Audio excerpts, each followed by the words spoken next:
Buenos días a todos. En primer lugar, permíteme, Arantxa, que me dirija primeramente a nuestra querida Macame.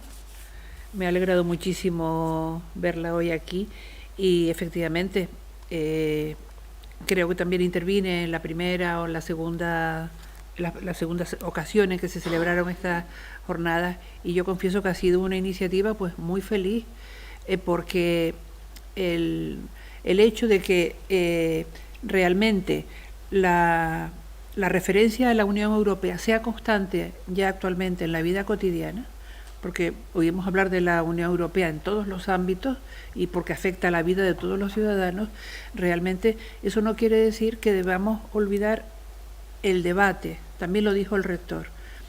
El hecho de que exista una asignatura que se llama Derecho Comunitario, cosa que es realmente pues, de hace unos años para acá, eso tampoco nos puede conducir a que nos estanquemos en el conocimiento de esta enorme estructura organizativa.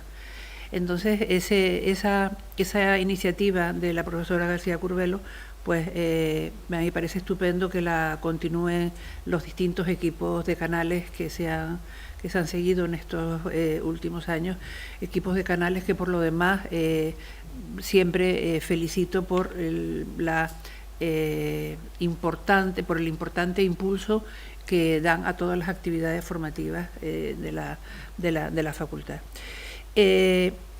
Un poco antes de iniciar lo que es mi exposición, yo efectivamente respecto al título, hay una cuestión desde el punto de vista de la metodología histórica, que es el uso de conceptos anacrónicos. La pregunta sería, en torno a lo que es los anacronismos, ¿puede hablarse de Europa en el siglo XV?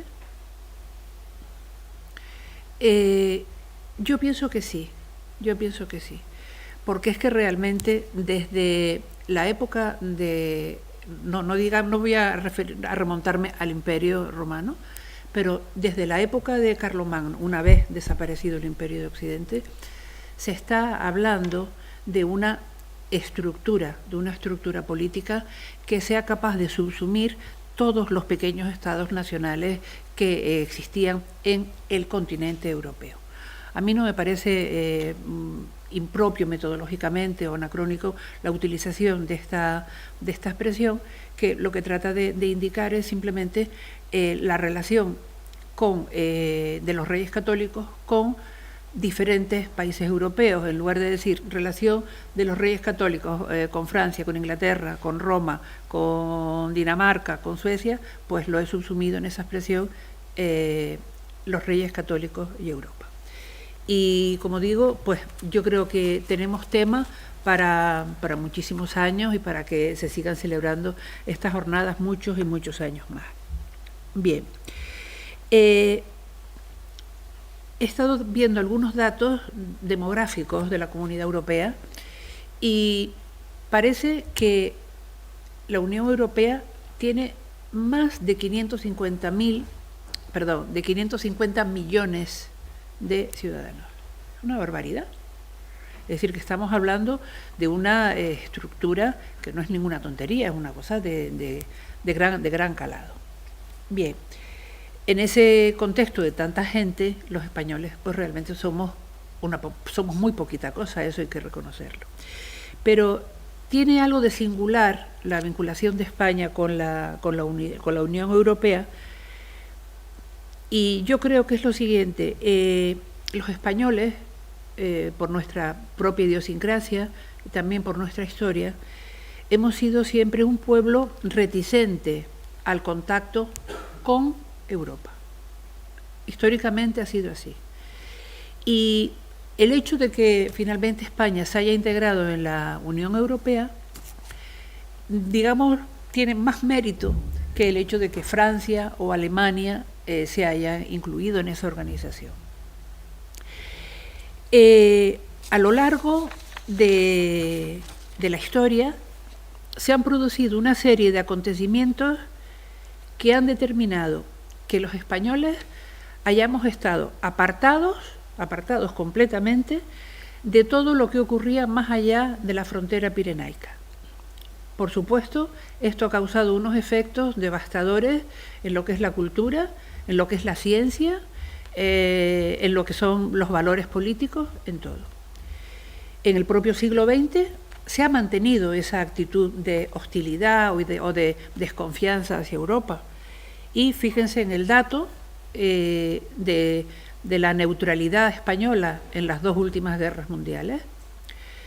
En momentos muy distintos del siglo XX, España se mantiene o declara su neutralidad o su no beligerancia en las dos guerras mundiales, pero eso no solo sirvió para que nos alejáramos de los conflictos, lo cual era la parte positiva, sino también contribuyó a distanciarnos aún más del proceso que había iniciado Europa para trabajar de forma unificada en la superación de los efectos tan terribles que tuvieron las dos guerras. Estamos hablando, pues, simplemente de la mitad del siglo XX, es decir, hace muy poco tiempo.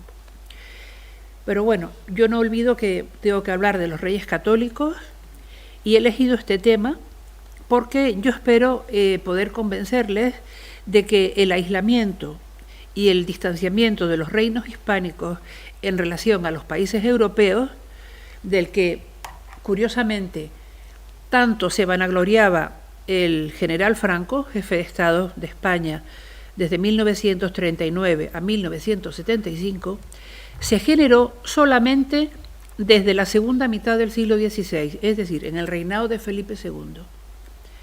Si la política de los reyes católicos, son los bisabuelos de Felipe II, se hubiera podido mantener en el tiempo, muy posiblemente la importancia de España en el plano internacional habría sido infinitamente mayor y los efectos del aislamiento correlativamente menores.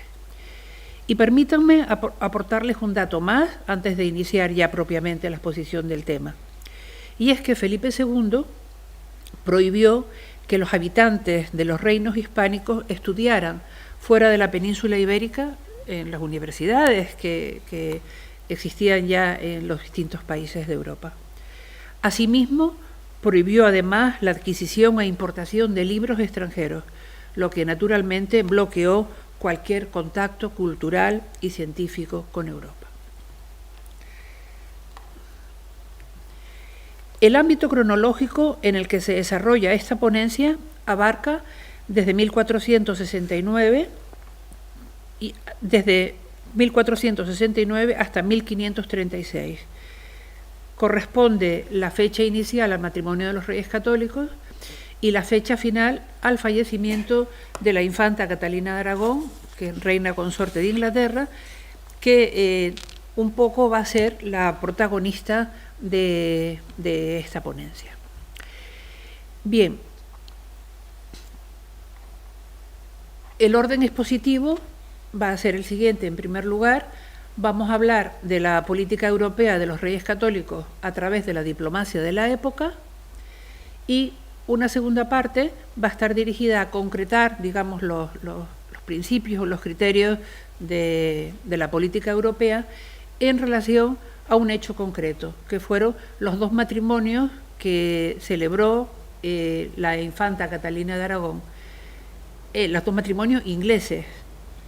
Y dentro de esos matrimonios pues vamos a analizar algunos aspectos de derecho público y otros de derecho privado. Bien, durante los tiempos bajomedievales, que realmente están prácticamente superados en el reinado de los Reyes Católicos, Castilla, sumida en una crisis dinástica muy importante, mantenía su política expansiva hacia el Atlántico y hacia África. También mantenía una beligerancia notable con Portugal, puesto que se estaban disputando los mismos territorios. El interés castellano por mantener relaciones con los distintos países europeos no trascendía más allá del comercio, principalmente el comercio de la lana, porque se consideraba importante establecer contactos mercantiles tanto con Inglaterra como con Flandes, que eran potenciales clientes. Sin embargo, la Corona de Aragón mantenía históricamente una disputa territorial con Francia. Voy a explicarla ahora. Luego, el objetivo primordial de la política europea de los Reyes Católicos será conseguir el aislamiento de Francia. Para eso, para conseguir esa meta, se emprende una complicada estrategia durante décadas en la que van a intervenir Castilla y Aragón conjuntamente. No en vano, el matrimonio de los Reyes Católicos suponía, entre otras cosas, la puesta en marcha de una política internacional común. Bien, el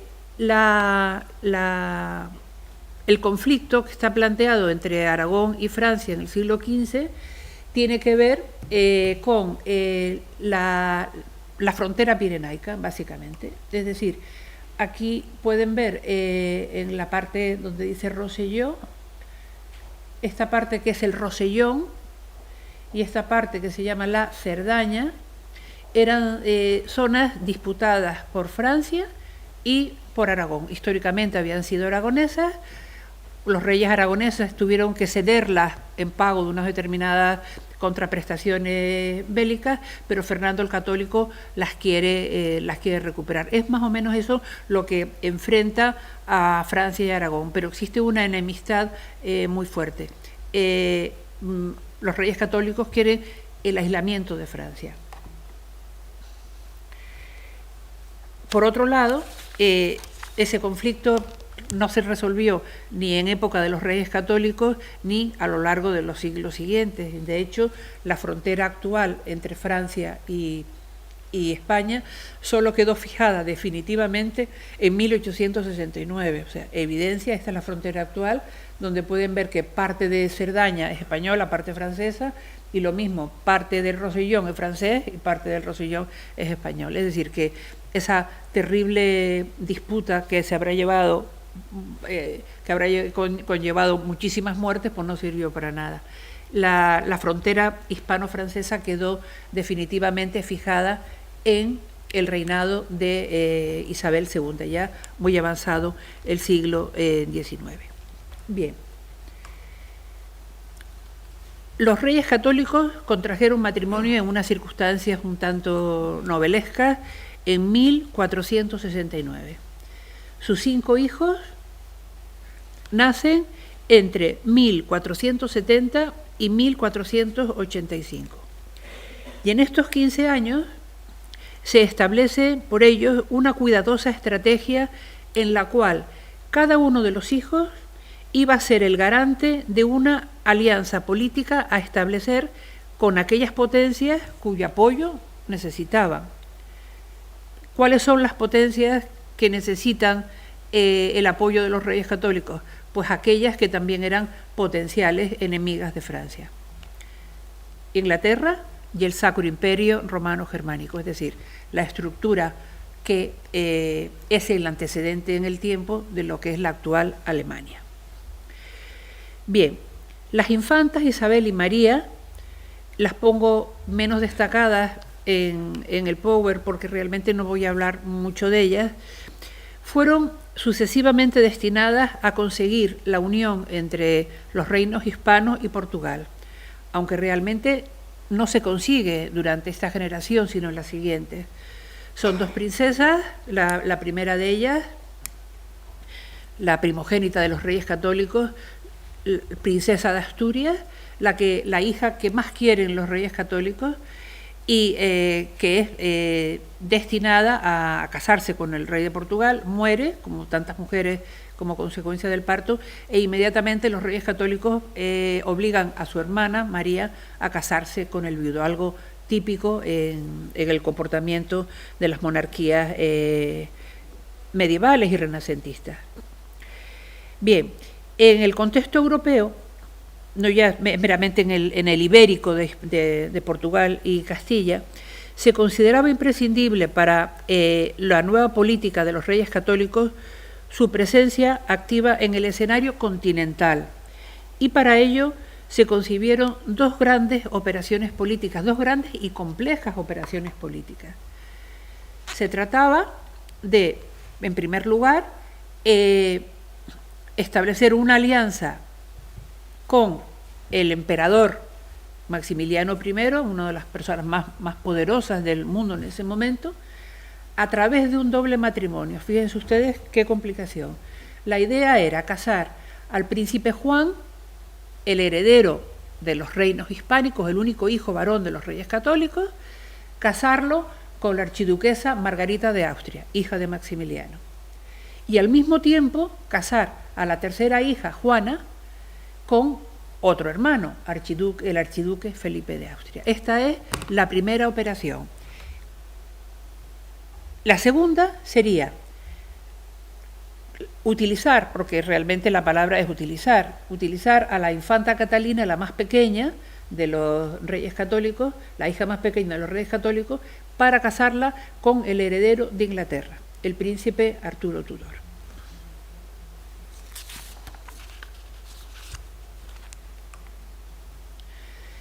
Es importante que ustedes vean la posición estratégica del Sacro Imperio. Es decir, si los reyes católicos lograban establecer estas alianzas, fíjense, tendrían aislada totalmente a Francia, debido a que por el este se haría el Sacro Imperio Germánico, por el oeste Inglaterra, y además la mayor parte o con una gran parte de Italia estaba también bajo el control de la Corona de Aragón, o sea que el aislamiento estaba y el bloqueo estaba prácticamente asegurado. Bien, en todos los casos, es decir, también en relación a los matrimonios portugueses, las alianzas políticas que posibilitaban la presencia de los reyes católicos en todos los escenarios europeos fueron fraguándose mediante la negociación de diferentes tratados bilaterales de larguísima gestación en el tiempo.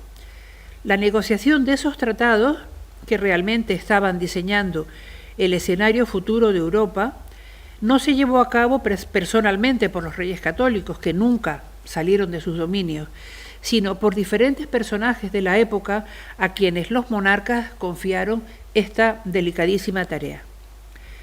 Es preciso que tengamos en cuenta que los 3 matrimonios, realmente 4, planeados por los reyes católicos con los hijos de Maximiliano de Austria, con el hijo de Enrique VII de Inglaterra y con el rey portugués, no constituían en sí mismos ningún objetivo político. El matrimonio no era un objetivo, porque la verdadera meta estaba representada por un tratado más amplio de amistad, ayuda política, ayuda militar y comercio. Ese era el verdadero objetivo.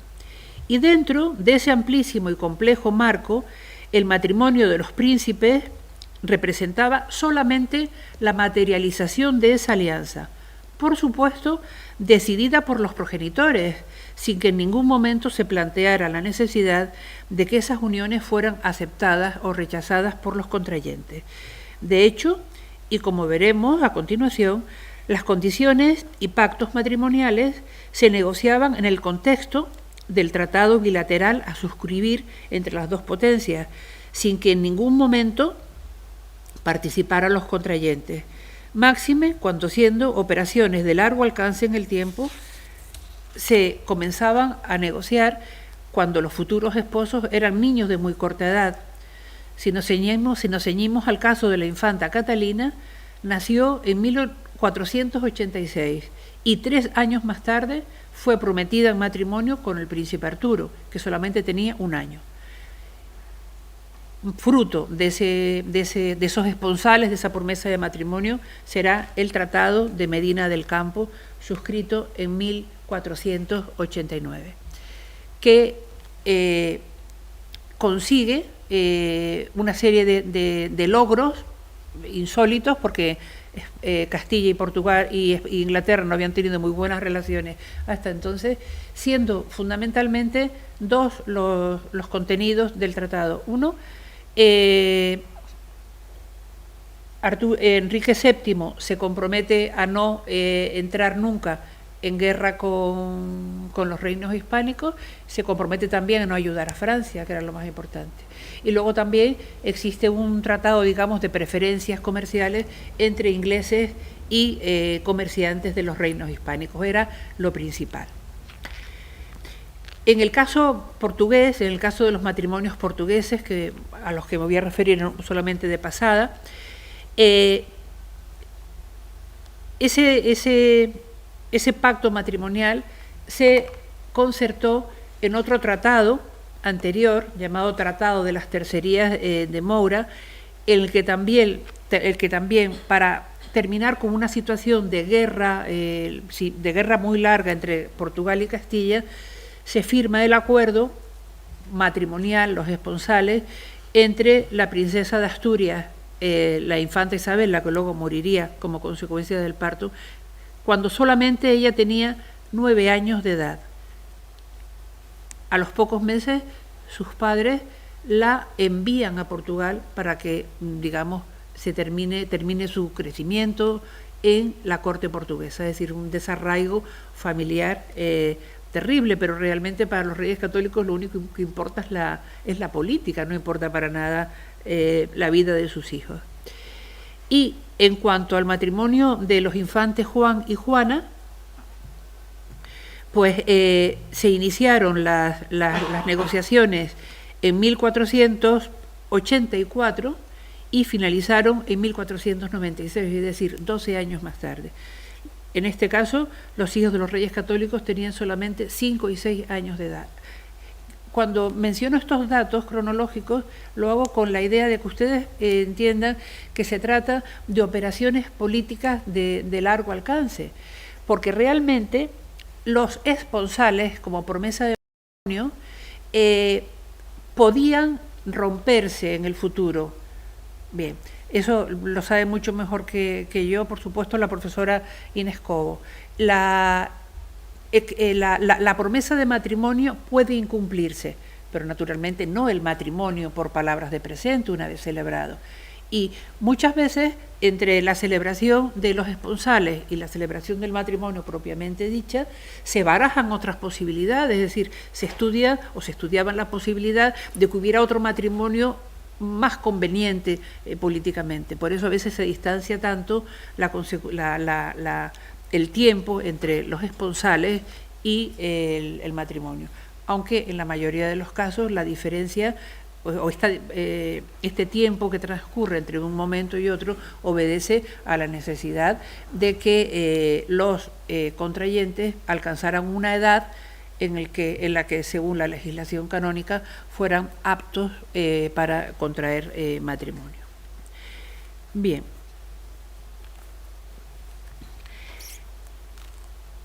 Vamos a seguir un poco con la negociación de los tratados. Ya hemos visto el tiempo, muchos años, a veces décadas, que se tarda en la negociación de los mismos, pero, como digo, nunca esta tarea es realizada directamente por los monarcas. Los reyes católicos no salieron nunca de sus dominios, cosa muy diferente a lo que hizo, por ejemplo, Carlos I, que fue un rey totalmente viajero. Y la complicadísima labor de la negociación de los tratados se encomienda a otras personas que nosotros vamos a calificar genéricamente como embajadores. Dentro de las múltiples facetas en las que los reyes católicos fueron innovadores, esta es una de ellas, la de haber desarrollado la actividad diplomática a fin de que en cada potencia extranjera, en cada corte extranjera, existiera una serie de personas que realmente eran la imagen o representaban la imagen de la monarquía en el exterior. Es obvio que se trataba de una delicadísima misión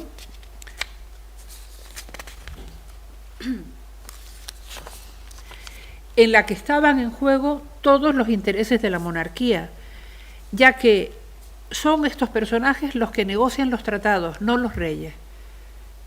Los reyes envían una serie de instrucciones o poderes a sus embajadores, los embajadores son los que firman, digamos, la documentación y finalmente los reyes respectivos ratifican esos tratados. El acercamiento a Europa de los reyes católicos y esa presencia en la política del continente, a veces pactando con Inglaterra, a veces incluso pactando con Francia, con las ciudades italianas, con el papado, y un sinfín más de acciones en el ámbito internacional tiene como protagonistas a la diplomacia, que, repito, es la imagen de la monarquía en el exterior. En la época de los Reyes Católicos, la diplomacia adquirió una importante dimensión, de forma que comienzan a nombrarse embajadores permanentes en las principales cortes europeas. Son la imagen del rey y normalmente se auxilian de un aparato propagandístico que se consideraba imprescindible para destacar la magnificencia y el poder de los reyes. Se conoce perfectamente cómo fue la estructura de la diplomacia española antes y después de los Reyes Católicos. Además existe pues, una abundantísima obra al respecto. Pero la realidad es que los Reyes Católicos son los que optaron por las embajadas permanentes, que antes no existían. Y a estos embajadores permanentes se unían una serie de agentes diplomáticos a los que se les encomendaban tareas concretas en el extranjero. Dentro de esa propaganda de la monarquía de los Reyes Católicos en el exterior, de la misma forma que en la actualidad se recurre a los medios de comunicación, entonces se utilizaban otros medios propagandísticos. Por ejemplo, la organización de juegos y torneos, la celebración de ceremonias religiosas y procesiones, y en general todo tipo de actos protocolarios y públicos que de alguna manera sirvieran para expresar el poder del rey al que los diplomáticos sirven. También se recurrió a la construcción de monumentos, al patrocinio de iglesias, al mecenazgo artístico o a la contratación de pintores, escritores o poetas que de alguna forma se dedicaban a destacar los valores de los reyes a los que sirven. Curiosamente, en esta yo diría relación entre el arte y la política, la mayoría de los reyes van a contar como instrumentos de la propaganda, van a contar con pintores que son servidores, no son artistas independientes, sino son servidores de la corte. En cada corte hay uno o varios pintores de referencia que de alguna forma a través de sus obras tratan de reflejar la idea de lo que es el poder real. Una de las personas más, digamos, obsesionadas por su imagen propagandística fue Maximiliano I de Austria. Y este es un retrato muy interesante que simplemente lo voy a comentar dentro de la idea de la propaganda, porque en las sedes diplomáticas, en los edificios, palacios donde estaban las sedes diplomáticas, solía haber diversos retratos con alegorías, con símbolos que reflejaran el poder del monarca. Fíjense en este retrato de Alberto Durero, del famoso Alberto Durero, uno de los pintores preferidos por Maximiliano I, y vean algunos símbolos importantes, por ejemplo, a la izquierda, el símbolo imperial, la corona y el collar del toisón de oro, símbolo máximo de la dinastía de Austria. En la mano lleva un globo terráqueo, que significa la posición que él tiene de sí mismo como emperador, como continuador del Imperio Romano, como continuador de los emperadores romanos. Las letras que están, el texto, perdón, que está en la parte superior y que no se puede ver, es un resumen de todos los títulos imperiales que tenía Maximiliano. Esto es una muestra de cómo se concibe la propaganda de la época. Los embajadores permanentes son perfectos conocedores de todos los pormenores de la política, por supuesto. Y curiosamente, en la actualidad, conocemos muchos de sus diarios, de sus obras, de sus libros de consulta, las crónicas escritas por ellos mismos sobre los acontecimientos diarios que les ocurren, y hoy, en la actualidad, son una fuente fundamental para el conocimiento de la política, porque ellos conocen, por su quehacer cotidiano, conocen detalles insignificantes, a lo mejor en su momento, pero que hoy a nosotros nos parecen muy importantes. Por ejemplo, lo mismo ocurre a la inversa, con los embajadores extranjeros en la Corte Española. Actualmente pues se están publicando una serie de diarios y obras de embajadores y mujeres, esposas de embajadores ingleses, franceses, alemanes en España, que están constituyendo una fuente valiosísima por la profundidad con la que conocen la situación del país en el que actúan como embajadores. ¿Qué características suelen tener estos embajadores? Por supuesto, juristas. Por supuesto, juristas. Curiosamente, los embajadores de los Reyes Católicos, casi todos laicos. No todos, pero casi todos. Y todos cultos. Tiene que ser así. Son todos personas con una formación humanística considerable. Es lógico, porque no cualquier persona puede representar al rey, no cualquier persona puede ser legal y jurídicamente el representante del rey en el exterior. Bueno, pues una vez visto este panorama general, vamos ya a entrar en la segunda parte de esta ponencia, que realmente lo que trata es de aplicar las ideas que hemos visto con carácter general, verlas cómo se plasmaron en la práctica con uno de los matrimonios que fraguaron, por decirlo de alguna forma, los Reyes Católicos. En realidad, tenemos que decir, antes de otra cosa, que yo creo que los planes familiares de los Reyes Católicos fueron todos un fracaso. La infanta Isabel, ya lo comenté antes, murió tempranamente. Su hermana Isabel, que fue obligada a casarse con el viudo, también murió tempranamente. Incluso el rey portugués Manuel I se volvió a casar una tercera vez. El doble matrimonio de los infantes Juan y Juana también resultó un fracaso. Estas son las infantas, las hermanas, hijas de los Reyes Católicos, las dos muertas prematuramente. Es que les gusta mucho la imagen de la infanta Isabel, me imagino, ¿no? Pero es que realmente tengan en cuenta que la infanta Isabel es la primera que nació, y en esos años los Reyes Católicos no tenían ningún pintor en la corte. No crean que me ha costado buscar una imagen de ella, ¿no? Bueno, estas son las imágenes que tenemos de Isabel y María, reinas consortes de Portugal. Estos son los dos retratos bastante malos de los hermanos Juan de Castilla y Juana de Castilla. Juan muere recién casado, deja viuda a su mujer Margarita de Borgoña, una de las grandes catástrofes de la historia de España, debido a que los Reyes Católicos perdieron a su heredero. Y la infanta Juana de Castilla se casa con Felipe el Hermoso, tienen 6 hijos, pero antes de que naciera la última de las hijas, el archiduque Felipe muere también en un accidente.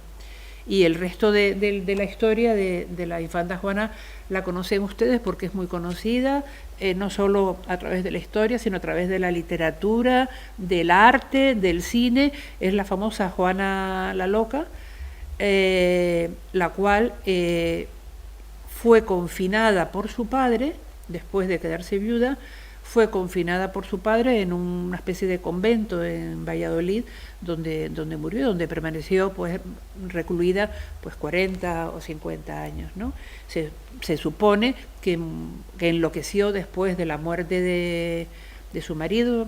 Eran ambos unas personas jóvenes, muy jóvenes, y este cuadro, que es muy importante desde el punto de vista artístico, porque es de un conocido autor del romanticismo, lo que hace es recrear una situación real, que fue la de que la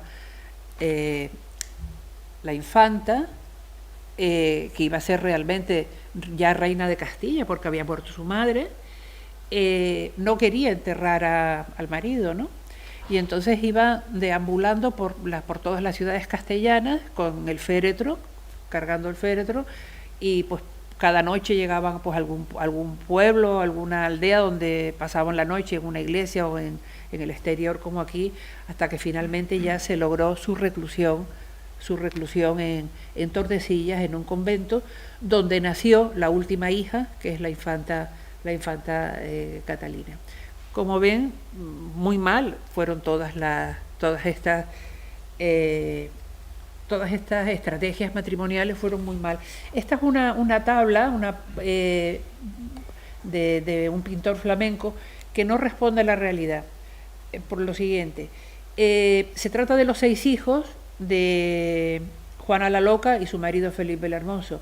Lo que pasa es que, aunque son 6 hijos, realmente la última de las hijas, la infanta Catalina, nunca vivió con los otros 5 hermanos, porque los 5 hermanos se educaron en Flandes, salvo el segundo que luego les diré, y la infanta Catalina vivió hasta los 13 años con su madre en la reclusión de Tordesillas. Luego, estos son los 6 hijos que tuvieron, pero la imagen no responde a la realidad, porque como les digo, Catalina nunca vivió con ellos. Y los 2 varones que están separados en la tabla como muestra de la superioridad, fíjense además que en la parte superior de la tabla están los escudos de León y Castilla, y otra vez el collar del Toisón de Oro y la corona imperial. Son el mayor, el príncipe Carlos, que luego sería Carlos I de España, y el segundo, el que está a la izquierda, es el príncipe Fernando, que también fue emperador y que es el único de los hijos de Juana la Loca que se cría con sus abuelos, los reyes católicos en España, y que también va a tener un destino bastante importante.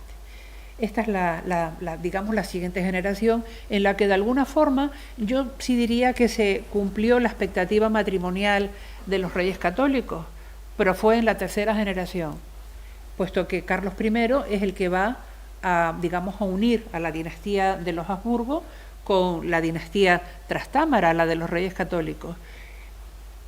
Pero también fue importante para los Habsburgo, que los Habsburgo pasaron de ser una dinastía alemana para convertirse en los titulares de la monarquía más poderosa del mundo, que era la hispana, en la medida en que acababan de incorporar pues todos los territorios americanos. Bueno, vamos a analizar cómo se plasmó en la práctica la estrategia matrimonial de los ingleses y los reyes católicos. Cuando digo los ingleses, me refiero a la monarquía inglesa. En estos años el rey inglés es Enrique VII. Acaba de acceder al trono en el contexto de un problema dinástico terrible, con muertes violentas de príncipes herederos, de una guerra bastante desastrosa, que ha dejado a las arcas, a la hacienda inglesa absolutamente extenuada. Es que es importante la referencia al dinero y a la cuestión fiscal. El de la izquierda es Arturo Tudor, aquí retratado como un señor mayor, pero cuando muere con 17 años, es decir, que no es simplemente un adolescente. Y a la derecha está la infanta Catalina, que en estos momentos, cuando se va a Inglaterra, tiene 15 años de edad. Sus padres la mandan a Inglaterra cuando cumple 15 años. Bien, el matrimonio, estrictamente hablando, el matrimonio por palabras de presente, el matrimonio indisoluble el matrimonio celebrado en la iglesia se celebra en 1501. Su duración fue breve, porque el príncipe Arturo se murió unos meses más tarde, se supone que de tuberculosis, un verdadero azote en la salud de la época. Y la vida de la joven viuda ya siguió para siempre unida a la historia de los Tudor, porque ya no regresó nunca a Castilla. La cuestión es que sus padres, todavía en estos años vive la Isabel la Católica, sus padres la abandonan por cuestiones puramente políticas, para no poner en peligro la alianza con Inglaterra. Bien, algunos años más tarde, justamente 1509, es decir, pasan 8 años, Catalina se convierte en reina consorte de Inglaterra. Antes no lo había sido, antes había sido solamente la esposa del heredero, la esposa del príncipe de Gales, pero no había sido reina. Ahora se convierte en reina consorte de Inglaterra como esposa de Enrique VIII, el hijo menor de Enrique VII, que ocupa el trono a la muerte de su progenitor. Estos matrimonios, ya saben, se inscriben dentro de los intereses políticos, pero intereses políticos de los reyes católicos y también de los Tudor. Los Tudor también quieren aliarse con los reyes católicos. ¿Por qué? Pues básicamente porque la zona de Bretaña en Francia, la zona de Bretaña, históricamente había pertenecido a Inglaterra, e Inglaterra quiere recuperar ese territorio. ¿Qué mejor solución que aliarse con los reyes católicos, que también tienen enemistades con Francia? Es decir, van a ser dos potencias que van a prometerse ayuda mutua frente a un enemigo común que es Francia. Bien, por tanto, la infanta Catalina, la hija menor de los reyes católicos, va a celebrar 2 matrimonios en Inglaterra. Y en los 2 matrimonios va a intervenir activamente la diplomacia, tanto inglesa como castellana. Son unas negociaciones que duran prácticamente 20 años o 15 y fueron de una enorme complejidad. Desde la perspectiva castellana, tal como antes les dije, las personas que fueron enviadas a Inglaterra para encargarse de esta misión son considerados como los primeros embajadores permanentes de Castilla. Así se les califica por los autores que se dedican a la historia de la diplomacia. Bien. Sí, 5 minutos, 5 minutitos. Voy a ver cómo trato de sintetizar lo que ha ocurrido. Bien. Curiosamente, ¿tengo 2 minutitos más? Sí. Curiosamente, en la historiografía se conoce mejor el matrimonio de la infanta Catalina con Enrique VIII, el segundo, que el primero. Pero desde el punto de vista jurídico y diplomático fue más importante el primero que el segundo. Lo que ocurre es que en la historia Enrique VIII ha sido un personaje muy inquietante.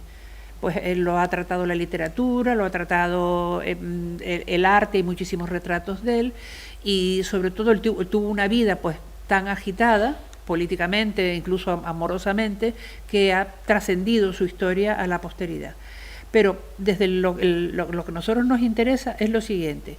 Enrique VIII contrae matrimonio con la infanta Catalina por una cuestión puramente económica. Fíjense ustedes. Catalina está viuda, es mayor de edad, 3 o 4 años mayor de edad que el joven rey Enrique VIII, pero se decide el matrimonio entre ellos debido a que si se casaba con otra persona, él tenía otras posibilidades, la infanta Catalina volvería a España y se traería las cantidades que en el tratado matrimonial se le habían prometido. La idea es, si no se vuelve a Castilla, nos quedamos con ella aquí, pero el dinero no se va. Y es que ahora voy a hablar del tema económico. Tema económico que tiene que ver, por supuesto, con el tema del derecho, y a ver cómo lo sintetizo. En el príncipe Arturo, inglés; princesa Catalina, castellana. Por tanto, tienen un derecho privado diferente. Arturo, anglosajón; Catalina, castellana, obvio. ¿Cómo se va a regular un pacto matrimonial entre dos personas que tienen un estatuto jurídico diferente? Pues es complicado. Bien. Complicado porque el derecho común, el que ustedes estudiaron en primero de Derecho, no se aplicaba en Inglaterra. En Inglaterra se aplica el common law, que tiene otros ámbitos. Y entonces resulta que los embajadores tienen que esforzarse para hacer un contrato matrimonial en el que quede reflejado el dinero que hay en medio de esa negociación. ¿Qué dinero hay por medio? Pues miren, los reyes católicos, para firmar la alianza con Inglaterra, se comprometen a entregar una dote fabulosa, 200.000 coronas, una cantidad astronómica. Es la dote que lleva la princesa Catalina a Inglaterra. La dote, según el derecho medieval, la administra el marido. Bien. Pero en el derecho anglosajón y no en el derecho común existe otra institución, que es en inglés dower, que no tiene traducción, aunque los juristas castellanos la llamaban donación propter nuptias, que sí existe en el derecho romano. Bien, entonces, los reyes católicos, cuando se celebra el primer matrimonio, solamente mandan la mitad de la dote. Bien, si se disuelve el matrimonio, la dote tenía que ser devuelta. Los reyes católicos no quieren devolver la dote. Y entonces se celebra el segundo matrimonio, la dote todavía no se ha terminado de pagar, y habrá, digamos, una etapa de grandes disputas entre Fernando el Católico y Enrique VIII en pro de la consecución de la dote. Un tema importantísimo. Pero por otro lado, se le había prometido a la infanta, en concepto de dower, la tercera parte de las rentas del príncipe, de los ingresos del príncipe. En la medida en que la princesa volviera a España después viuda, se traería ese dinero. Luego no interesaba que volviera a España, y por eso se precipita el segundo matrimonio. Y lo que quiero decir es que, no existiendo un derecho privado que permitiera enlazar las pretensiones inglesas y las pretensiones castellanas, los tratados matrimoniales del príncipe Arturo y el príncipe Enrique con Catalina de Aragón se basan en el derecho canónico, porque el derecho canónico medieval sí estaba en vigor, porque es un derecho universal, un derecho que afecta a todos los bautizados del orbe.